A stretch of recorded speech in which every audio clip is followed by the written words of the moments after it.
Wednesday. It is a Science Tech Wednesday, and we have everything astronomy in the sky. If you know what I'm talking about, let Llama introduce it a bit more, because I mean, I cannot do this alone without my Llama next to me. Never that. Welcome to it, everybody. It's a Wednesday afternoon. Thank you for choosing us as your source of entertainment. We give you information as well as education. We are Ekse_live on Twitter, on Facebook. It's Ekse on Cape Town TV. Like Amy said, it's Science Tech Wednesday, and we're giving you everything that has to do with technology, mathematics, science, and everything in between. So you did yourself a huge favor by joining us if you love sciences. Welcome to it, everybody. My name is Llama Lee Moon.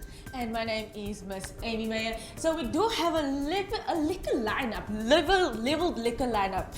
We do have in studio at the back there waiting for us. We do have Naadia van der Bergh, and she is a South African woman in science and engineering. She will be speaking about her amazing work, as well as the reason why she is helping uplifting the associates, which is actually just women. You know what I'm saying? And you know, another one we have back in studio over there is with Dr. Skelton. Dr. Skelton is from the South African Astronomical, am I saying this correctly? In Observatory, also founded in the 1820s, and Dr. Monageng. There we go. And you know, we were speaking to them a little later about the astronomy and everything in the sky and what it is about, because I know you little scientists out there want to actually see us and like know about these things, you know. So this is the information we're going to give you guys. Yes, and we're also going to be chatting with Dimakatso, who is one of the very few CSIR researchers. She's also a PhD candidate at UCD. She's going to be Skyping with us, and later on we're going to be, right now, Womandla is going to be reading us and taking us through Science Tech news, so you do not want to go anywhere. Get in touch with us. That number to dial 021-448-0448. I'll be taking a short left to the observatory, where I'm going to be given a chance to go to the workshop and see how they build a satellite so that we can see the stars out there. Right now it's time for us to head over to Science Tech News with Womandla Mziba. Simnika ngazo zozibini na yezo stata ngazo zozibini. Welcome to it. It's a Wednesday afternoon. Dibambi ngazo zozibini kuLama Lee Moon no Amy Meyer. Ndinamkele babukele emakhaya kwiDesika yezenzululwazi nobuchwephesha kwijelo loluntu iCape Town TV. Abaphandi abaphambili kwihlabathi jikelele bathe bangqinelana nombono wokuba iidyunivesithi kuyadingeka ukuba zithi zifundise inzululwazi isakhono sezoshishino. Kubonakale ukuba inzululwazi zinganako ukuba ziziqalele amashishini wazo kumacandelo ezolimo nakwimveliso zezokutya. Kungenjalo banokuba ngabaqeshwa benkqubo entsha ejongene nemicelimngeni yezamandla, i-energy kabla makhumsha. Oluphando lukwabonakalise okokuba njengoko amazwe elizwekazi iAfrika ethe gqolo ukubonakalisa uhlumo, ezi zakhono ziyakuthi zidingeke ekudlaleni indima kwezoqoqosho kwilizwe ngalinye. Ukuze kube impumelelo eku kudingeka abafundi bafundiswe ukuba i-scientific innovations zijikwa njani ukuba ngamathuba ezoshishino. Oku kuquka ukusebenzisana, ukusombulula ingxaki, isakhono sokunxibelelana kunye ne-project management. Amazwe efana neMalaysia neSingapore seqalisile ukuqinisekisa ukuba le nkqubo iyalandelwa kwiidyunivesithi ezizinze kuwo la mazwe. Ukanti eMzantsi Afrika yidyunivesithi yasePitoli ethi inikeze ithuba kubafundi abenza unyaka wesine ekwenzeni izifundo ze-biotechnology in the workplace njengenxalenye ye-honours degree kwizifundo ze-biotechnology. Xa siqwela siqongqotha inyanga ejoliswe kumanina kweli, makhe sijonge amanqaku amabini angamanina kweli athe abalasela kule nyanga kwezenzululwazi nobuchwephesha. Amanina amathathu aphuma kwidyunivesithi yaseKapa athe ngabanye abathe bawongwa kumsitho wamanina azinzululwazi othi ubanjwe rhoqo ngonyaka i-South African Women in Science Awards. Unjingalwazi Tanya Douglas uthe wawongwa njenge-Distinguished Women Researcher kulo msitho. La manina athe afumanisa ukuwongwa kumsitho wesidlo sangokuhlwa igaladina kabla makhumsha ebibanjwe ngumphathiswa wemfundo ephakamileyo kweli loMzantsi Afrika uGqirha Blade Zimande ngolwesine umhla we-15 kule imiyo. Lo mnyadala uthi ujonge amanina anqenqeza phambili kwezenzululwazi kweli loMzantsi Afrika nathi adlale indima negalelo ukuba amanina eli azibandakanye necandelo lezenzululwazi njengoko uphando lubonakalisa ukuba elicandelo longanyelwe ngamadoda. Unjingalwazi Douglas une-degree kwi-electrical ne-biomedical engineering awazifumana e-UCT. kwaye wayelinxalenye yophando lwe-image processing kwiziko lezosasazo laseJapan. uDouglas ukwadlale indima ekusekeni iCape Ray Medical kwaye uyinxalenye yabalawuli beli shishini. Ukwanguye nomhleli we-Biomedical Engineering for Africa eyathi yapapashwa ngonyaka kaJulayi walo nyaka lithala lencwadi yeDyunivesithi yaseKapa. Inqaku lokugqibela, igqiyazana lasempumalanga kwisithili iMiddelburg kwilokishi uMhluzi lenza ezibukwayo kwezemfuyo. Ukhulile Mahlalela ekukhuleni kwakhe wayenqwenela ukuba yi-geologist qha ngenxa yamanqaku akhe angazange abe mahle kwiziphumo zebanga leshumi kwanyanzeleka exoze emphini wumbi. Lo kaMahlalela oneminyaka engama-31 nongumama kubantwana abane uthe wayibeka elubala okokuba akho nto ungenakuyenza xa ingqondo yakho ikulonto. Uthe ngokusebenza nzima kwakhe waze wafumana isidanga se-Bachelor of Technology in Animal Science waze wafumana nethuba lokuya kwilizwe laseChina apho athe waqeqeshwa kuhlolo nokulungisa inyama ikuze ityiwe ngabantu. Elinina ngoku linefama yehagu kwaye linabaqashwa ababini abasisigxina nabanye ababini bethutyana. Weleke ngelithi uyakonwabela umsebenzi wakhe we-farming nowonganyelwe ngamadoda njengoko kukho nabaqeqeshelwa kweli candelo abathi bafundiswe nguye umsebenzi. Uthe wawongwa kumawonga wephondo laseMpumalanga ajolise koosomashishini belaphondo njengowasetyhini obalaseleyo ekufuyeni ihagu. Kukangako besinako kwidesika yeendaba ezingenzululwazi nobuchwephesha namhlanje de kube lithuba elizayo. Kamnandi mawethu.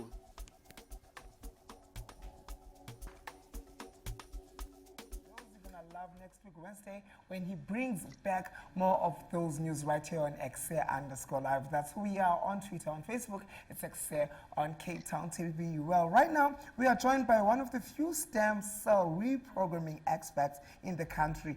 She is also a CSIR researcher and a PhD scholar at the University of Cape Town. Her name is Dimakatso Gumede. Good afternoon to you, lady. How are you? Hi, how are you? And thank you for having me. Thank you. How's Pretoria? We're a little bit cold in Cape Town. Yeah. Oh, it's warm. So jealous. I'm like, what are that warm? Okay, first things first, hey, let's get into the first question. Tell me, can you break down for us stem cell reproduction and how does it work and where is it practiced? Okay, stem cell reprogramming is actually a technique that was pioneered by a Japanese group. So what they did is to actually create pluripotent, and pluripotent meaning that they can become cells of any type in the body. They took adult skin cells and turned them back into embryonic-like cells that can become any cell type in the body using these specific factors that actually turned back the clock in a way of adult cells back into embryonic-like cells. Cool stuff. Dimakatso, I understand that yesterday you had a media briefing talking about stem cell reproduction. What was that about and how was it? Before we go into the reproduction, it's reprogramming because we are sort of changing slightly a little bit the genetics of that stems of the adult cells. So we're kind of taking them back and reverting them back into that naive embryonic state. And the media briefing was really about sharing the work that we're doing and how we are using the stem cell platform here at the CSIR to test the different drugs that appear to cause adverse drug effects, especially in the African population due to the genetic diversity that the African individuals have. So how did you guys come up with all this groundbreaking research? Where did it really all start? Oh wow! Firstly, for me, it started when I started my PhD at UCT in the Human Biology Department under the supervision of Professor Susan Kitson and Dr. Robia Ballo. So they are the ones who actually helped in the project where we're looking at a rare genetic disorder that causes skin fibrosis and lung fibrosis, and that is the poor wound healing process that occurs. So I actually applied the stem cell platform in my project, and I mean, we are very few people in the country. So UCT is one of the leading institutions regards to stem cell reprogramming anyway. And the CSIR also came in to establish that with the help of Dr. Janine Schofield, who's my current supervisor. A very fun fact about you is that you are able to communicate your work fluently in isiZulu as well as in Sesotho. Tell me, what is the importance of scientists being able to communicate their work in their native languages? That's very, very important because, I mean, when you come to the history of our country, many of our, especially the young Black females, you know, and not just the females, but just young Black people, they're not very fluent and they're not probably taught their science in their native language. Yeah. And can you imagine if they were taught science in their native tongue, as much as it's done in Europe, you know, I mean, science is taught in French, science is taught in German, but it's not taught in our African languages. So there is a bit of a loss in translation when you try to explain the science to someone who speaks isiZulu or Setswana kapa Sesotho. But with having grown and being born here in Johannesburg, that gave me the advantage, and having to do Sesotho as a first language in my high school also gave that advantage. So how do you say stem cell reprogramming expert in Sesotho? Can you say that? Well, gato hore ki motho kapa motho o tsebang thata ka stem cell reprogramming.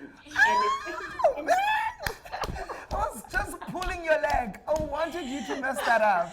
Oh my goodness. I would high-five you if you were here. Speaking about different languages, right? What is your core message that you would leave for the young ones or myself and Llama today? what I want to say firstly is that science is fun. So you must love science. I think it's very important for young people to do or follow the careers that they are passionate about, because definitely passion will make you propel forward and to keep enjoying what you're doing, that it doesn't become just a burden of where you wake up in the morning and you just go to work to do something that you don't love. So definitely passion is one of them, but also you don't have to always be the smartest person in the room to enter into the science stream or the STEM field, as we call it. That's any young woman, black or white or whatever, you can do science. You don't have, and don't be intimidated by the intelligent ones, because I mean there's a different level of growth and understanding and intelligence, but if you have hard work and if you use your tenacity, if you persevere in your own field, then I think those are recipes for success. The late Professor Bongani Mayosi, may his soul rest in peace, the former Dean of the Faculty of Health Science at the University of Cape Town, played a profound role in steering the direction of your research. Tell us more about that, Dimakatso. Wow, when I started my PhD, I joined the Mayosi group, the cardiogenetics group that is based at the HETA Institute for Cardiovascular Research in Africa, and that is at the Health Sciences Faculty at UCT. And I started my project in the cardiogenetics, where we're looking at the different mutations that cause sudden cardiac death, particularly in young athletes. But because of my cellular biology background, there was also a project that was still standing and hadn't moved forward, so to speak. And that's when he said, you know what, you're a cell biologist, how about we do this project? And that's the project that actually gave me the experience of stem cell reprogramming. What sort of change are you hoping to bring in this country? And how are you going to use your PhD to advance stem cell reprogramming? Firstly, I think it needs to grow in our country. We cannot only be the few people who do it. It should be taught to all the people who are doing cellular biology, I think. And although it's a lot of work, but it opens the platform to study different types of diseases, especially the rare genetic diseases, and particularly diseases of the African continent. There's still so much that still needs to be uncovered in some of the conditions that affect our African people. So I think the stem cell work will definitely be a platform that can be used vigorously and can produce high-scale findings that will progress and accelerate discoveries in science. Dimakatso, you're one of the few experts in your field. Who did you look up to? Who held your hand and said, girl, this is possible, this can be done? You're one of those people that can pioneer in this field. I had good mentors, I have to say, but Professor Bongani Mayosi was one of them. And they taught me, in particularly him, he taught me that anything is possible. If there's a problem, we can try and solve it. And whenever I was in a meeting with him, I mean, I would come out ready to do the work. That's how inspiring he was, you know. And with my other supervisors, particularly both Dr. Robbie Abalo and Professor Sukitson, they taught me to love learning, to always ask questions, and that helps because that's what science is all about, asking those questions, uncovering those undiscovered things, you know, and that really just, they made it fun for me to enjoy learning and to continue studying.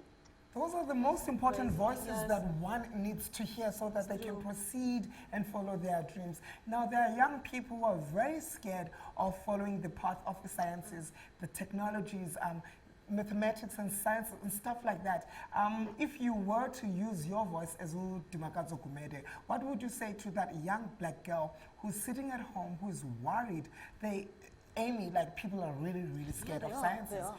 Your voice, how would you use it to encourage young children, young black females to say?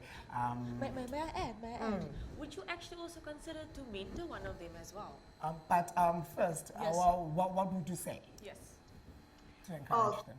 First, I would say science needs you. We need more of you in science. And don't be intimidated by the lessons or the subjects themselves. It just needs the patience. It just needs that time to learn. You must be willing to learn and love learning.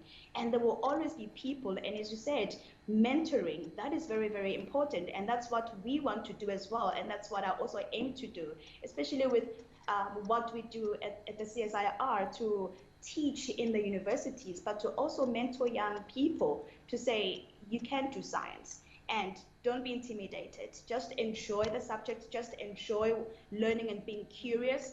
And hard work. Hard work is all about hard work. That's amazing. You know what, that is inspiration right there. Of course. There's nothing else I can say. It's hardcore inspiration. To anyone out there that really wants to actually be part or know or even research, do it. Do your best. And do science everywhere, because science is everywhere, you know? Yeah, Dimakatso, how do they get hold of you on social media, just in case they want a few pointers from you? Sure, I'm on Twitter. My Twitter handle, as they say, is Katso, Katso _G. Okay, and I'm also on Instagram, same username, which is Katso _G. Thank you so much for your time. Maybe perhaps your colleagues now want to use the boardroom, so let's not keep you any longer. Thank you so much for chatting with us. All right. All right. Bye. All right, you guys, that was Dimakatso Gumede, who is a CSIR expert. We'll be right back right here on Ekse. It's a SciTech Wednesday. My name is Llama. She is Amy Meyer. Keep it locked right here on channel 263. We'll be right back. Don't go too far.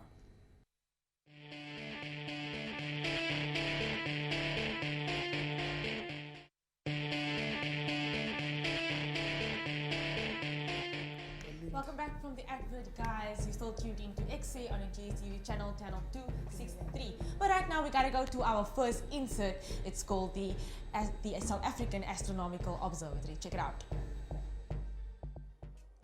Welcome to it, everybody. This is Ekse Live. My name is Llama Moon, and today I've got something very exciting for you. We are at the South African Astronomical Observatory, where they're going to be showing us the telescopes that they use to check out what's happening in the sky. But before the telescopes is bekhona, funeka kube khona umuntu ozenzayo azibuildayo lowo igama lakhe nguMalcolm. We're going to visit him later on as asibonisa by workshop bazenza njani basebenzise izinto bazenzayo, and why he does the job that he does and what satisfaction he has when he does the job that he does. Well, taking us around today is going to be Dr. Daniel, who is an engagement science astronomer. So come along with me and have some fun. Welcome to SciTech Wednesday.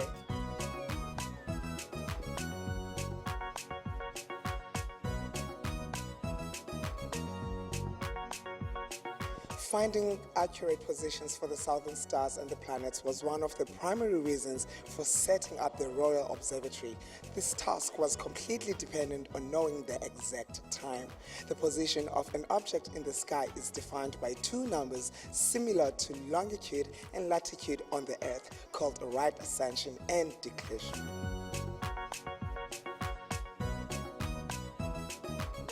Welcome to it, everybody. We are at the South African Astronomical Observatory.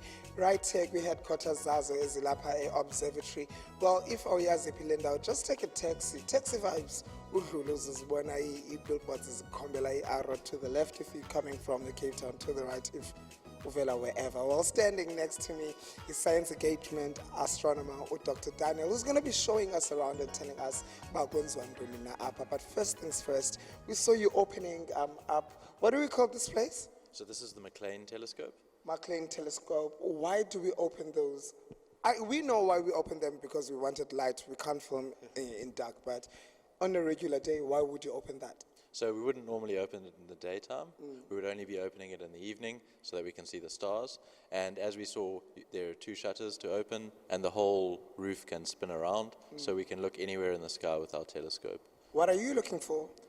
So as astronomers, we look at all sorts of things. So we look at stars, planets around other stars, and then also other galaxies. So other collections of stars in very distant galaxies. What's your day-to-day looking like? What do you guys do? So as astronomers, our day-to-day is mostly analyzing the data which was taken at night. All of the telescopes we operate here at the observatory are based up in Sutherland, about 4 hours drive from Cape Town. And the telescopes that operate there are operated by either an astronomer who sits at that telescope overnight or remotely. So somebody anywhere else in the world, sometimes here in Cape Town, sometimes in any other country, anywhere. And so then those observations are taken at night, the data is collected, and the astronomers will then spend their day reducing that data and trying to figure out what they saw. You spoke about Sutherland, but I believe that once upon a time, what they do there was once done here. So why was it moved to Sutherland? Yeah, so the observatory here in Cape Town was established in 1820, so almost 200 years ago. And for a very long time after that, all of the astronomy was done from here. In the early 70s, 1972, we established the Sutherland Observatory. And basically the reason for that was the light pollution from all of the people in Cape Town was becoming so great that in order to do cutting-edge astronomy, we had to get somewhere darker, somewhere away from the city lights, and with sort of better observing.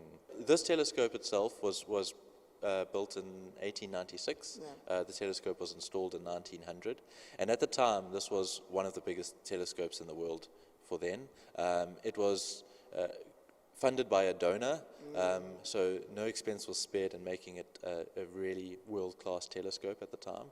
And as we saw earlier, the dome can rotate and open, and the telescope can point anywhere in the sky. Sure. But when you do that, the telescope, the eyepiece where you're looking, moves up and down. So you're either going to have to climb a ladder all night to keep looking, or you need to build some mechanism so that you can sit comfortably in a chair and observe. So what they decided to do was they made the whole floor come up and down. Sure. So you can always be comfortably sitting in your chair looking through the telescope. What's your current assignment? What are you looking for? What's your research entails right now, today?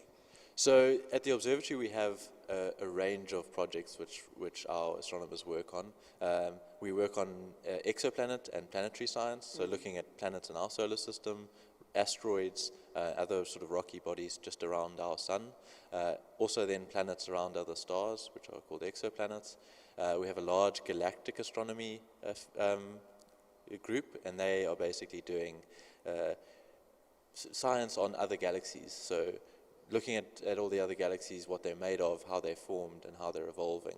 And then also we have a large stellar astronomy group, which is looking at other stars within our own galaxy and different shapes and sizes. Okay. If you just joined us in the Saturday, I know Dr. Daniel is telling me about the observatory astronomical Babenzandonina. So don't go too far. Ekse is going to return, and when we come back, he's showing me around and see the fascinating job that they do right here. Keep it locked right here on Channel 263.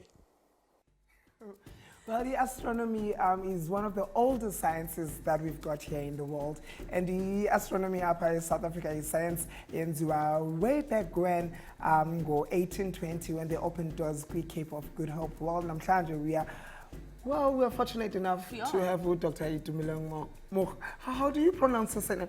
Like Monageng. And no, Dr. Skelton. Welcome to the show, you guys. Thank you. Thank you for joining us. It's an honor and a privilege to have you both here with us today. Let's jump into the first question, eh? Sure. So what kind of reactions do you get when people tell you that you are an astronomer? Because I would be like, whoa, that's amazing, that's me. I love this. What did you say?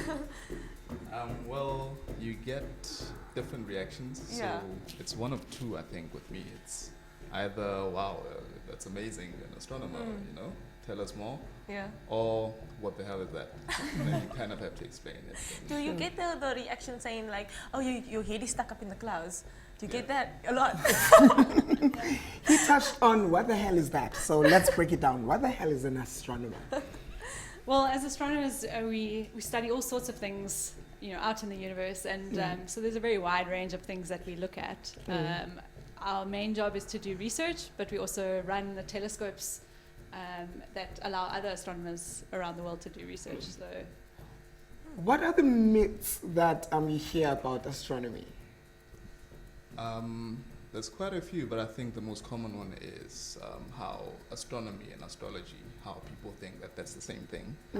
So astronomy is a science where we use telescopes to study, you know, objects in the universe like planets and galaxies and stars. So we collect data and analyze it and make sense of it. Whereas astrology is using positions of these celestial objects to find like a connection between them and you know, things that happen on Earth. You know. So not in any way are they related? no, not at all. Not at all? No. You learn something new every day. Yes, especially you and Ekse. Dr. Monageng, let me ask you this. You study the multi-wavelength. Can you speak more about that, please? Well, multi-wavelength just basically means that using different telescopes working in different frequencies or wavelengths to analyze, you know, well, I study stars, so to analyze stars. So what happens is that you have different types of radiation. So for example, you have optical radiation. So this is radiation that operates in the optical waveband, the waveband that you and our eyes can see. But then you also have radio. You have X-ray, you have gamma rays, and you have infrared. And when you put this all together, it's called multi-wavelength astronomy. Doesn't it like bounce off each other? Not really, you just get extra information at different wavebands. So something that you can see in the optical, you don't necessarily see in the radio, which you don't necessarily see in the X-ray and the gamma rays. So putting this picture together, you get the full picture of what's going on. So just like all the systems that is here in studio now, that's all the volumes and the lengths that's happening right now. We just can't see them, yeah, but they're you just there. can see them. If you had an instrument that could detect, say, radio waves, then you would see maybe radio emission. Speaking of getting the full picture, Dr. Skelton, at what stage in your life did you decide that I want to study astrology and excel in it? What made you decide that this is what I'm going to do for life? I think I was always interested. So even in high school, I remember doing a project on galaxies and being fascinated and trying to find out more about it as a career.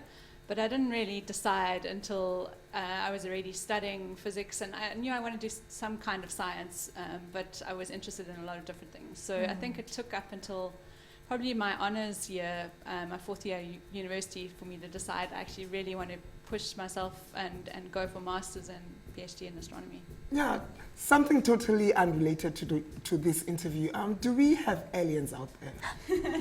Have you seen them using your telescope? I wouldn't say no. Oh, okay.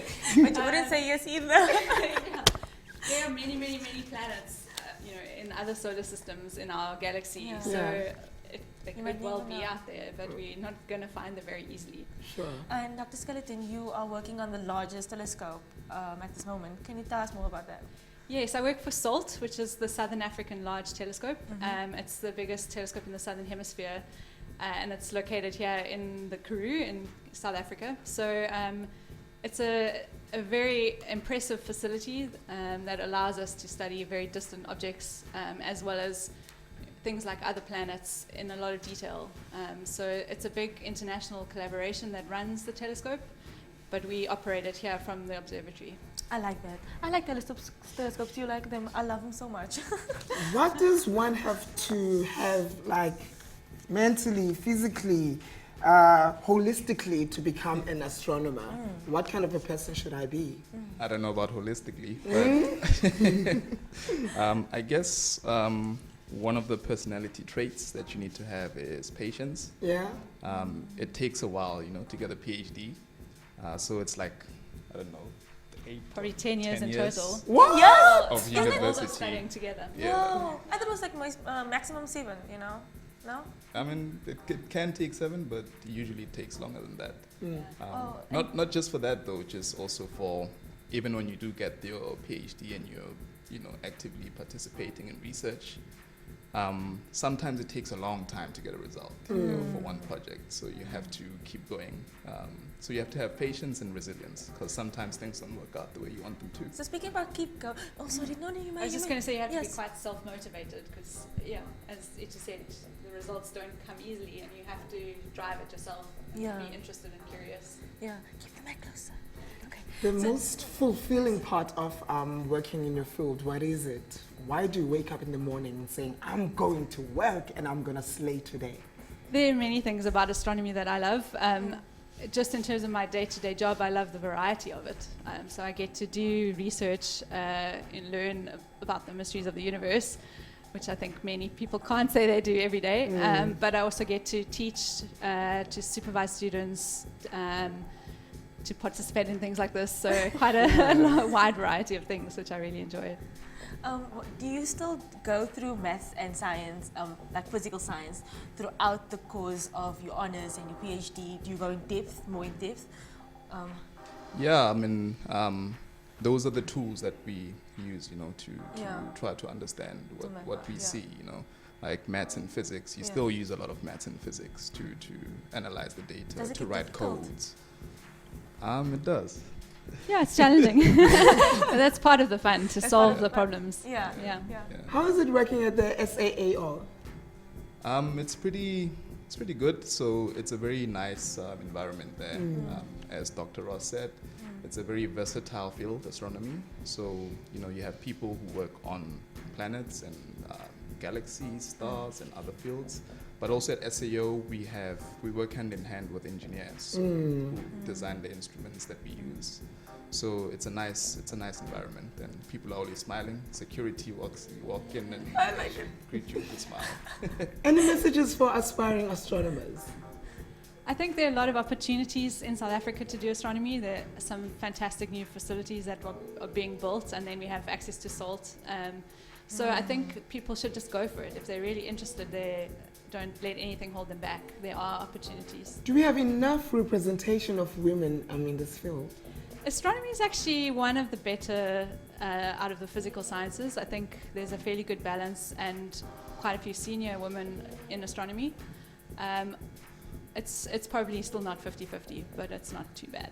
Okay. Before we go, can we just have your details just before we go to reach out to you? My Twitter handle, I think, is at @IamMatuba. So IAMMATUBA. And my Facebook is Itumeleng Monageng. Dr. Ross? My Twitter handle is Skelly_Ros, and just Ros Skelton on Facebook. So. What do you tweet about? Why should we follow you? What do I find on your timeline? Cool discoveries in astronomy. Thank you so much for coming Thank you through. so I wish much. we had so much time to spend with you because we are not done talking. not done. Do you promise to come back when we call you back? Sure. You deserve a whole hour with Yes. you. Just, yeah. That's yeah, Dr. Itu and Dr. Ross joining us right here on Ekse. Otherwise, let's find out more what happens in their office. I had the opportunity to go to the workshop and I see cannot wait what to see happens there when they build. Check it out, those. guys. Yeah, check it out. So excited. Welcome to it, everybody. You're still watching Ekse, the biggest, the baddest, and the most hip and happening show in town. We are at the South African Astronomical Observatory with Dr. Daniel, who's busy taking me around. We're going to see how science works when we're here. Dr. Daniel, please join me. So this is your workshop. What happens here? So obviously when you're building telescopes, you can't go buy the pieces from Take-A-Lot or anything. We have to make everything ourselves. So all of the instruments have to be made by very advanced machinery. We have to make them very, very precisely, and this is where we do that. So we make a lot of those parts and then repair parts and things as we need.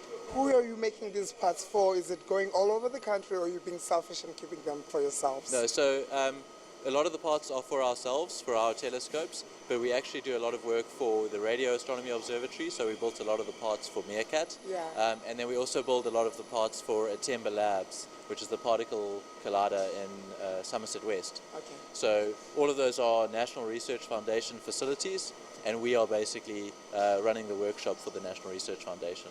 Okay. Can you tell me which part is what? What is he doing? I have no idea what he's doing. We're going to have to ask him what he's doing.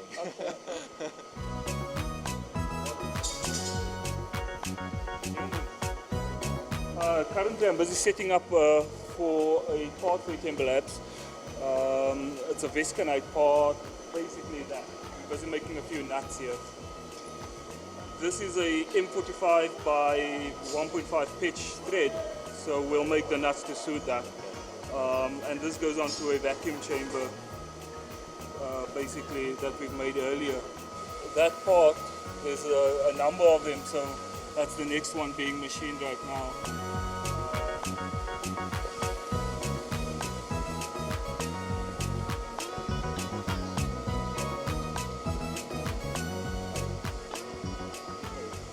In terms of these machines though, I mean, these are very advanced, very expensive machines.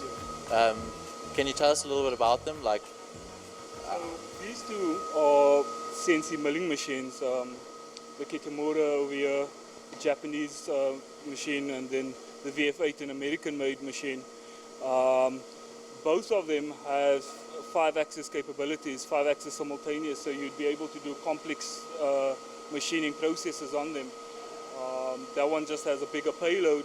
This one is a bit more accurate though, where that one has a repeatability of 5 microns, this one has a repeatability of 2 microns. And it's a lot faster, where on that machine you have rapid movements of 15 meters a minute. This one would have 50 meters a minute. So your part would be able to be off this machine much faster than on that machine. Horses for courses, not saying that this one is better than that one. They both have their limitations, they both have their purpose in this workshop, so this is why we have both of them.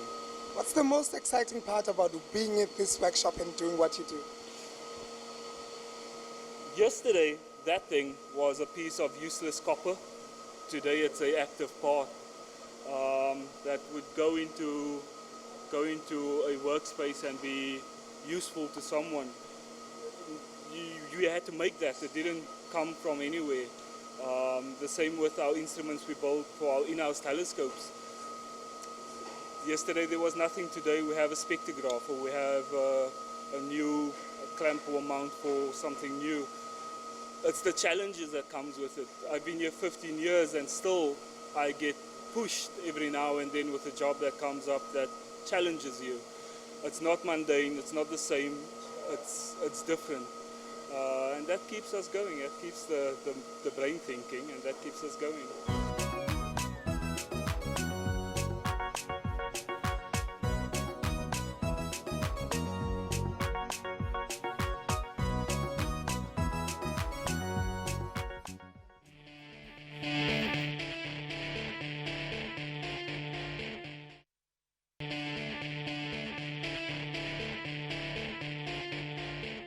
This is where we redefine and redesign education and entertainment. Welcome to your portal of information, everybody. It is the biggest, the baddest, and the most hip and happening show in the motherland. We are hectic 9 million times than any other show in the motherland. You can email us through ekse@capetowntv.org or follow us on Twitter. It's ekse_live.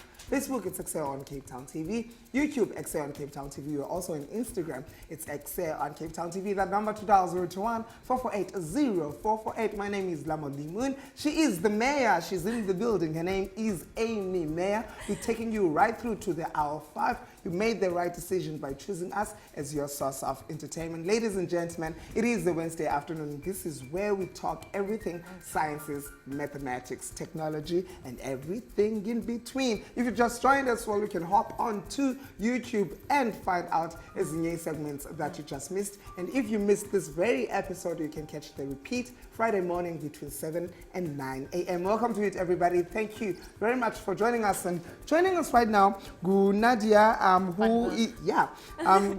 she's from the National Secretary of Association of South Africa Women in Science and Engineering. Naadia is currently completing her PhD in the Department of Chemical Engineering at UCT. Naadia is here to tell us about the amazing work the association yake eyenzayo. Welcome to the show. Thank you so much. Are you nervous?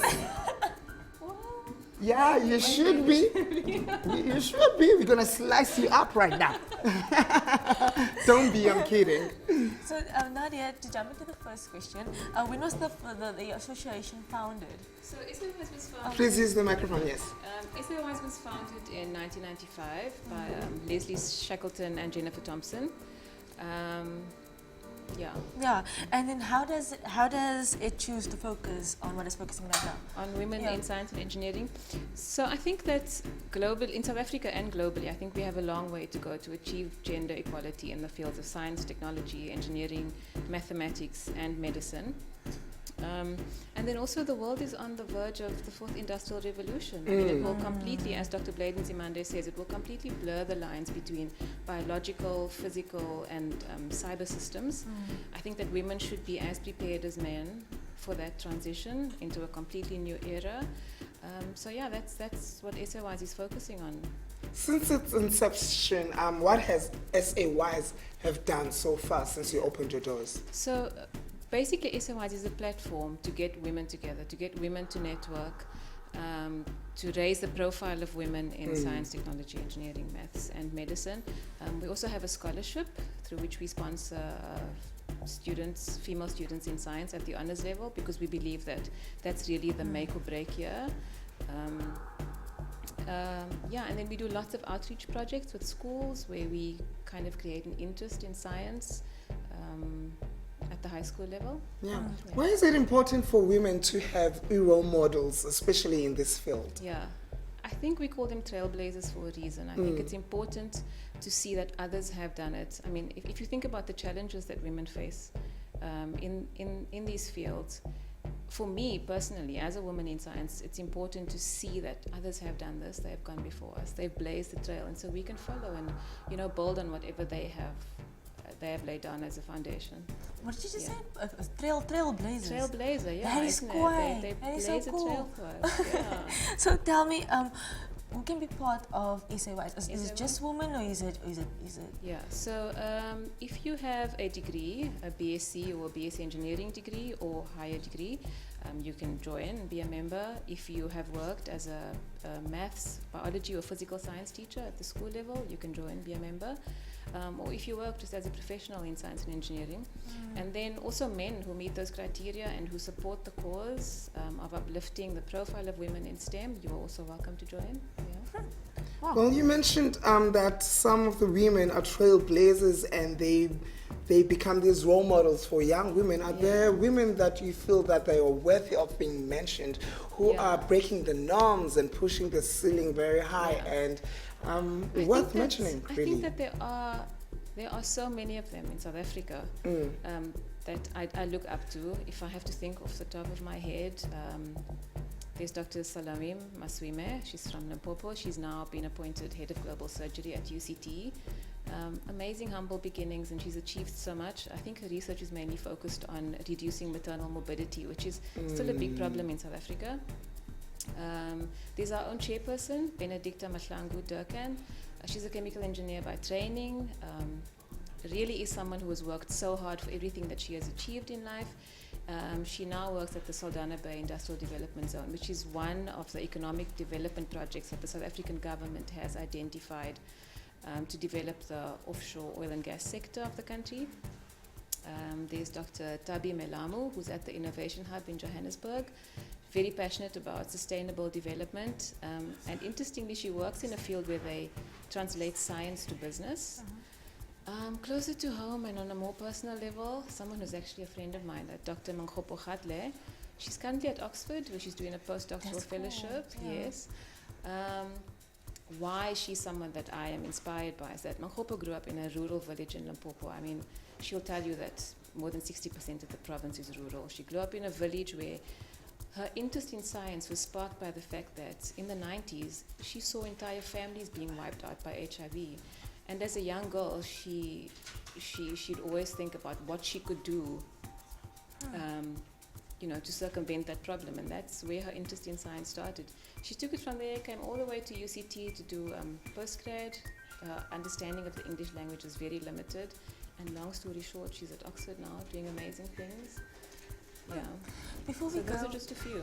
Before we go, can you just tell me about the future for SAWISE, maybe your 5-year plan? Yeah.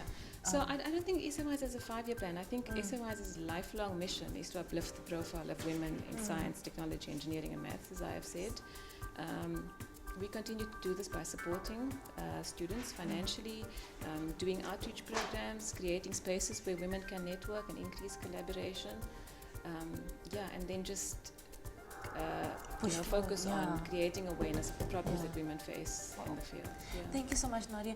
Can you just let me know about your details before we go? Okay, maybe she can tell you off air, because now we need to go to Womandla, where Rezah attended this award ceremony that was funded by Sam Gqomo. Let's see what Rezah, the Sheriff Forbes, have in store for us. Kabenika amawonga lamanina with sciences.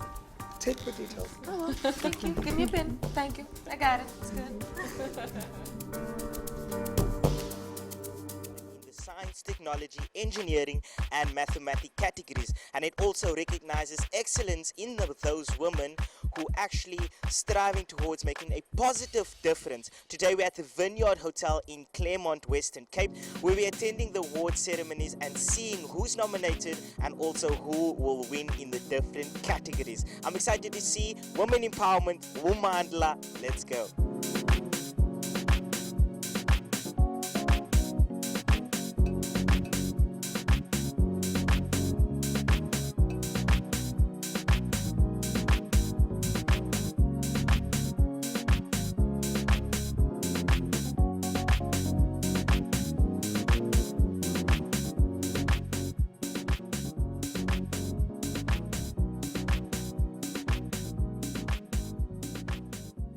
Right about now, I'm standing with one of the founders and directors of Womandla Women in STEM Awards, Sam Gqomo, and she's here to tell us more about that and why they actually started with this initiative. First of all, you're looking fantastic. I'm hoping they're giving awards for best dressed as well.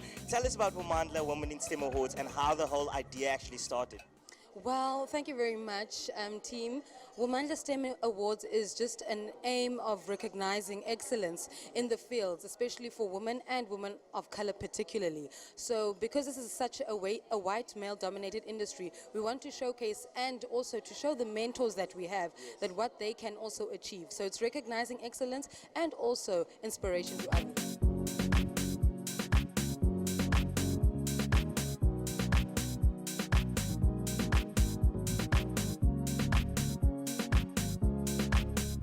Okay guys, I'm standing with Zulekha Khan, who's actually all the way from Durban. She flew in especially for this, and they say when you put in the effort, you win. And that's exactly what Zulekha actually did here at the Womandla, and she's actually been nominated for the Science Award. And I want to know more, tell the viewers at home what it is that you're actually doing and why you've been nominated for this. Well, we know why, but tell us more about what it is that you've been doing that actually got you this nomination. Good day, everybody. I am a clinical technologist by profession and I specialize in nephrology.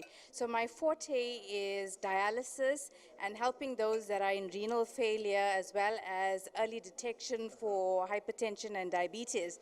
Now, apart from me having my own practice, I actually do it on a national level where I actually assist those that cannot afford it with dialysis via the Sultan Bahu Dialysis Project. And for them, I am the national brand ambassador.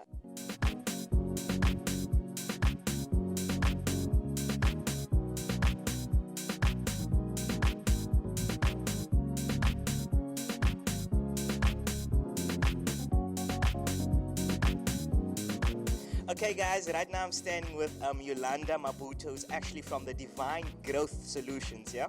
And she was nominated in the engineering category, and also she has won in the category. So we're standing with winners. I am a winner.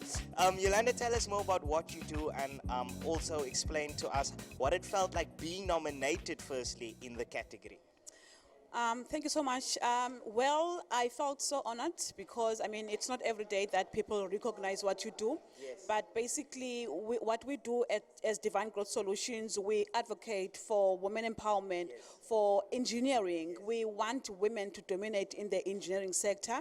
We have been in the sector for more than a decade now, but now I am in business within the sector, and my drive is to rise with the women within the sector, because being part of the executive council rather within the sector, I saw the need for more women to come in and add value, and we're excited to be, you know, recognized and acknowledged for what we are doing as an organization.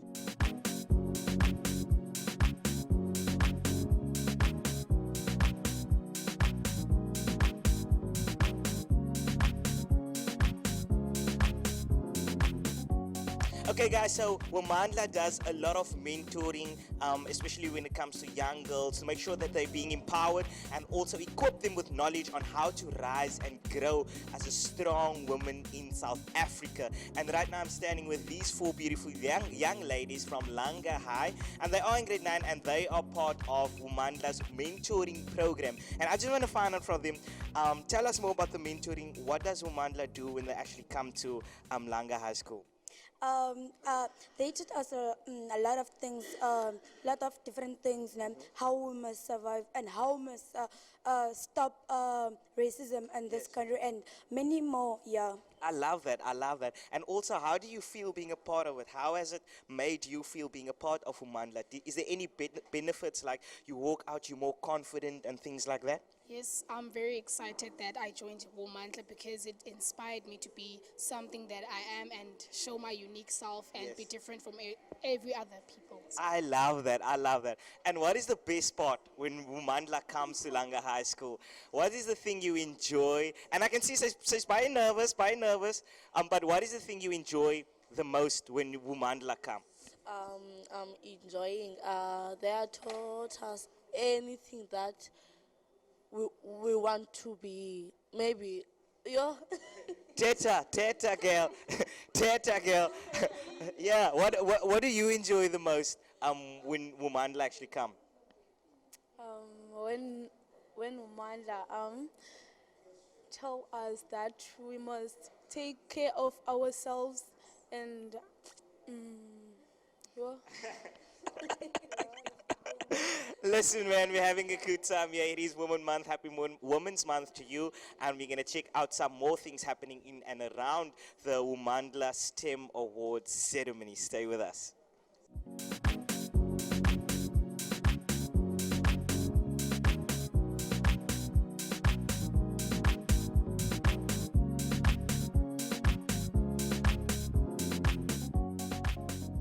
Listen, man, we came, we saw, and we definitely conquered. We're at the Vineyard Hotel Conference Centers, where we actually saw the Womandla Women in STEM Awards taking place. And there was a lot of nominees. They had over 140 nominees and a few winners in there as well. And I must say, seeing women rise, seeing women being empowered, and seeing women grow in male-dominated industries is really something that's exciting, not only for South Africa, but as the world as well. And I just want to say, Womandla, and we are still celebrating Women's Month. Happy Women's Month to you.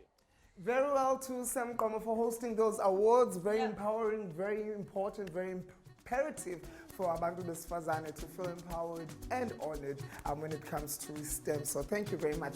Keep on doing that. Yes, thanks so much, guys. Our Scientific Wednesday ends with a quote by someone that said, "Come, taste the stars." And I'm pretty sure that that this show actually gave you all of that at the end of the day. So thanks so much once again, guys. Mwah. Yeah, we do this once again tomorrow between 4 and 5. It is Talk Thursday, so make sure that you come through so that you know what we're talking about. And maybe you can engage with us when we have those conversations. It's Ekse_live on Twitter, on Facebook, it's Ekse on Cape Town TV. Then on Friday, it's Gone Friday. Winnie Kumalo is going to be in the building. You do not want to miss that. So it's going to be a party. From myself, Llama Lee Moon, her, Amy Meyer.